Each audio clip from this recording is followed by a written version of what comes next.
बिस्मिल्लाहिर्रहमानिर्रहीम। तमाम मुअज़्ज़िज़ नाज़रीन को अस्सलामु अलैकुम। आज आपके लिए एक ऐसा अमल लेकर मैं हाज़िर हुआ हूँ, कुछ ऐसे काम कि जिनको करने से आपकी नेकियों में इजाफ़ा हो सकता है। और अगर आप ये काम कर रहे हैं तो आज ही तौबा कर लें। अल्लाह तबारक व तआला आपके घर को रिज़्क़ से भर देगा, आपकी ज़िंदगी में आसानियाँ पैदा कर देगा, आपके माल में बरकत पैदा कर देगा। अगर आप परेशान हाल हैं, आपकी परेशानियां ख़त्म हो जाएंगी। अगर आपके घर में कोई बीमारी है तो उसकी बीमारियां भी ख़त्म हो जाएंगी। तो आपने हमारी वीडियो को शुरू से लेकर आखिर तक ज़रूर देखना है। वीडियो को आज हरगिज़ स्किप नहीं करना। आज की वीडियो बहुत ही ख़ास होने वाली है।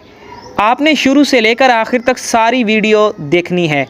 एक एक अगर आप लफ्ज़ इस वीडियो का देख लेंगे, सुन लेंगे, तो आपको मालूम हो जाएगा कि आपने अपनी ज़िंदगी का बहुत ही कीमती हिस्सा इस वीडियो को देखकर बहुत ही अच्छा किया था। मुअज़्ज़िज़ नाज़रीन, सबसे पहले आपको मैं ये बताता चलूँ कि आप जब भी घर में कोई भी चीज़ें इस्तेमाल करते हैं तो उन चीज़ों को इस्तेमाल करने से पहले उन पर से डस्ट या मिट्टी वगैरह साफ़ कर लिया करें। अक्सर देखा गया है ख़वातीन थोड़ी सुस्ती करती हैं और घर में जो बर्तन पड़े होते हैं या घर में जो फर्नीचर होता है उस पर से डस्ट साफ़ नहीं करती, मिट्टी को साफ़ नहीं करती हैं, सुस्ती का मुज़ाहिरा करती हैं। तो इन सब से गुजारिश है, जब आप सुबह के वक्त उठा करें तो रोज़ाना अपने फर्नीचर को, अपने बर्तनों को, अपने बिस्तरों को अच्छी तरह से झाड़ लिया करें। क्योंकि अगर फर्नीचर वग़ैरह पर डस्ट पड़ी रहेगी, मिट्टी पड़ी रहेगी और कोई भी चीज़ आलूदा रहने से घर में बेबरकती आती है, घर में बरकत नहीं आती, बरकत के फरिश्ते नहीं आते हैं। इसके अलावा अगर आप अपने बिस्तरों पर सोने लगते हैं और बिस्तर पर सोने से पहले आप लोग अपने बिस्तरों को झाड़ते नहीं हैं, तो इससे क्या होता है कि बहुत से मूज़ी इमराज़ का आप सब शिकार हो सकते हैं। और बाज़ औक़ात कुछ ऐसे हशरातुल अर्ज़ होते हैं जो बिस्तर वग़ैरह में छुप जाते हैं। लिहाजा अब सर्दियों का मौसम आने वाला है तो आपने अपने बिस्तरों को रोज़ाना एक तो धूप लगवानी है, दूसरा अपने बिस्तरों को अच्छी तरह से झाड़ लीजिए। जब आप अपने बिस्तरों को झाड़ने लगें तो कम अज़ कम 3 बार बिस्मिल्लाह शरीफ को पढ़ लिया करें। इसके अलावा अगर आपके घर का जो मेन गेट है वो जंग आलूद है तो उसको फ़ौरी तौर पर पेंट वगैरह करवा लें।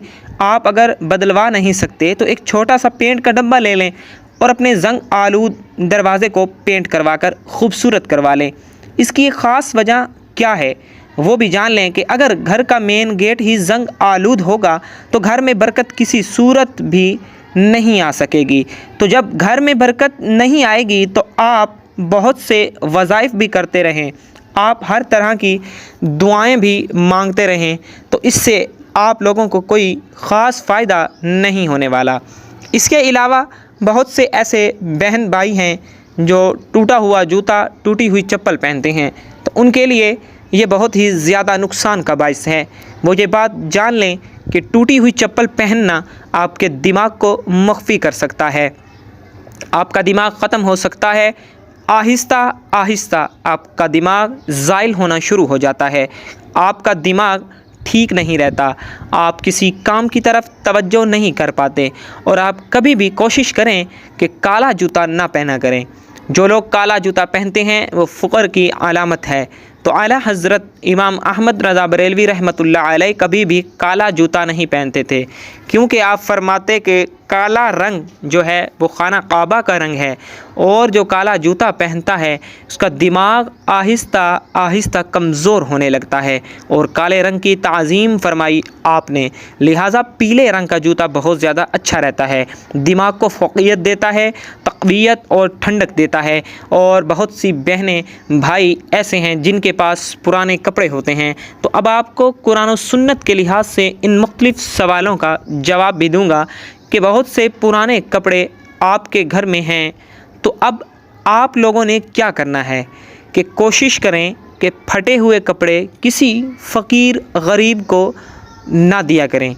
और ये जो पेशावर लोग होते हैं इनको आप लोग हरगिज़ पुराने कपड़े ना दिया करें, बल्कि जो मस्कीन लोग हैं, गरीब लोग हैं, आपके रिश्तेदार हैं, ایسے لوگ جن کے پاس کچھ نہیں، تو ان کو آپ لوگ اپنے کپڑے پھینکنے کی بجائے، ضائع کرنے کی بجائے اپنے کپڑوں کو اچھا سا دھو کر استری کر کے، جہاں کہیں سے پھٹے ہوئے ہیں وہاں پر سلائی کر کے اس کو تھوڑا سا خوبصورت بنا کے اللہ تعالیٰ کی راہ میں اس کو صدقہ کر دیا کریں۔ اپنے اوپر سے جن کے کپڑے ہیں، جن کے تن سے اترے ہیں، ان کے اوپر سے 7 بار آپ لوگ بسم اللہ شریف پڑھ کے 7 بار ان کے اوپر سے پھیر کر وہ کسی غریب مسکین کو دے دیں، غریب رشتہ دار کو دے دیں۔ اس سے یہ ہوگا کہ آپ لوگ جب تک اس کے جسم پر وہ کپڑا رہے گا تب تک آپ بلاؤں سے محفوظ رہیں گے، اور پھر جو کپڑے پرانے ہو جاتے ہیں ان کو فوری طور پر ثابت کپڑوں کو، شلوار، ٹراؤزرز، قمیض، شرٹس وغیرہ جو دوسروں کے کام آ سکتے ہیں، آپ لوگ ان کو جلا دیتے ہیں، تو اس سے بہت ہی زیادہ نقصان ہو سکتا ہے، آپ لوگوں کے گھر میں بے برکتی آ جاتی ہے۔ تو خدارا ایسا نہ کریں، اپنے جو پرانے کپڑے ہیں آپ کے گھر میں رکھے ہوئے ان کو جلائیں نہیں، بلکہ ان کو کسی غریب مسکین لوگوں کو دے دیں جو کہ ان کے کام آ جائیں گے، تو آپ کو اس سے بے شمار فائدہ بھی حاصل ہوگا۔ تو فوری طور پر اس سے توبہ کر لیں اور آج ہی سے نیت کر لیں، جو بھی پرانے کپڑے وغیرہ ہوں گے آپ لوگ اپنے کسی بھی غریب مسکین لوگوں کو ضرور دے دیں گے۔ اور اس کے علاوہ ایک اور چیز جو میں آپ کو بتا دوں کہ خواتین جو اپنے ایام کے دنوں میں جو مختلف چیزیں استعمال کرتی ہیں ان کو ضرور جلایا کریں، ان کو زمین میں دفن کیا کریں۔ اور اس کے علاوہ جو پرانی ٹوٹی ہوئی کنگھی وغیرہ ہوتی ہے ان کو ہرگز استعمال نہ کیا کریں، کیونکہ ٹوٹی ہوئی کنگھی استعمال کرنے سے گھر میں بے برکتی اور نحوست آتی ہے۔ تو جب بھی آپ کی کنگھی کا ایک بھی دانہ ٹوٹ جائے اس کو فوری طور پر پھینک دیا کریں، اپنے بالوں میں وہ کنگھی نہ لگایا کریں۔ اور اس کے علاوہ جو آپ لوگوں کے سر سے بال گرتے ہیں ان کو اٹھا کر زمین میں دفن کیا کریں، ان کو فروخت ہرگز نہ کیا کریں، کیونکہ اس سے بہت سے آپ کو نقصانات ہو سکتے ہیں۔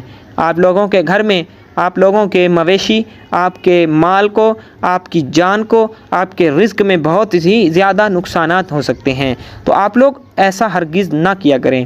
اس کے علاوہ ٹوٹے ہوئے برتنوں کو بھی پھینک دیا کریں، ٹوٹے ہوئے برتنوں میں ہرگز کھانا نہ کھایا کریں۔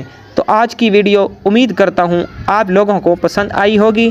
اگر آپ لوگ چاہتے ہیں کہ آپ لوگوں کے گھر میں بہت ہی زیادہ رزق ہو، رزق میں اضافہ ہو، آپ بس ایک کام کریں، بہت بڑے بزرگ کا یہ قول ہے کہ جب بھی آپ لوگوں کے رزق میں کمی ہو، گھر میں داخل ہوتے وقت اونچی آواز سے السلام علیکم ورحمۃ اللہ وبرکاتہ کہا کریں۔ امید کرتا ہوں کہ آپ لوگوں کو ہماری ویڈیو پسند آئی ہوگی۔ مزید ویڈیوز کے لیے ہمارا چینل ضرور سبسکرائب کریں۔